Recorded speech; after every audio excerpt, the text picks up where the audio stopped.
It begins in 1887, on the banks of the Mississippi in Burlington. How a boy named Aldo Leopold follows the tracks of the ruffed grouse in the snow. He's a child of the woods, a watcher of the sky. He goes to Yale, the first generation of foresters, trained to manage the wild like a crop of corn. In 1909, he rides into the Blue Mountains of Arizona and New Mexico. He is young, full of trigger itch. He believes that a world with fewer wolves means a hunter's paradise. More deer, more sport, more safety. He sees the wilderness as a puzzle to be solved, a frontier to be tamed. He carries his rifle like a scepter, a king in a world he does not yet understand. Then comes the day that changes everything. High on a rimrock, Aldo and his men see a wolf crossing the river. They pump lead into the pack. They reach the old mother wolf in time to watch her die. And Leopold looks into her eyes. He sees a fierce green fire dying in those eyes. In that moment, something in him dies too. He realizes that neither the wolf nor the mountain agrees with his simple math. He sees the deer herds grow too large, stripping the mountain of every leaf and twig until they starve in their own desert. He realized that the mountain has lived longer than the hunter. The mountain knows that without the wolf, the forest perishes. He begins to learn the hardest lesson of all: to think like a mountain, to see the whole, not just the part. In 1935, he buys a worn-out farm in Sauk County, Wisconsin. A place the world has discarded, sand, weeds, and a chicken coop he calls the shack.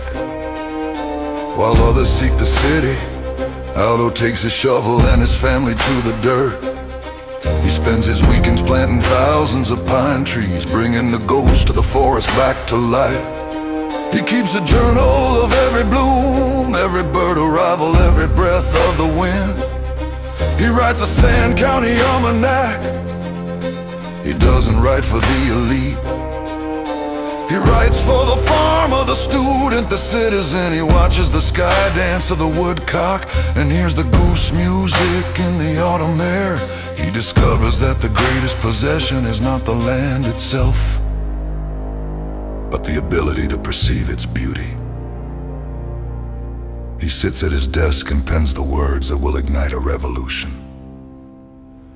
He calls it the land ethic. He tells us that we abuse land because we regard it as a commodity belonging to us.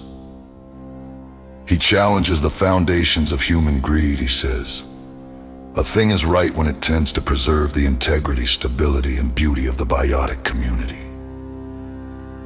It is wrong when it tends otherwise. He stops seeing the earth as a basement of resources and starts seeing it as a community to which we belong. He is no longer a forester. He is a philosopher of the soil.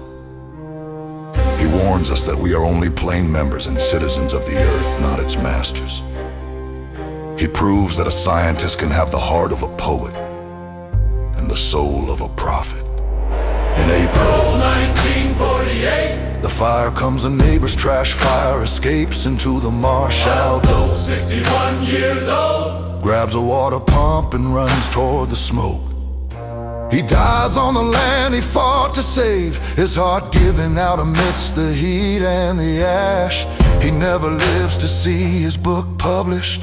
1 year later in 1949, a Sand County almanac hits the world. It doesn't scream, it whispers, but the whisper becomes a roar. It comes the Bible of the modern movement. He taught us that we cannot save what we do not love, and we cannot love what we do not understand. He showed us the green fire and told us it was our job to keep it burning. Listen to the mountain, feel the soil beneath your feet. We are part of the community. The fire is in your hands now. For Aldo,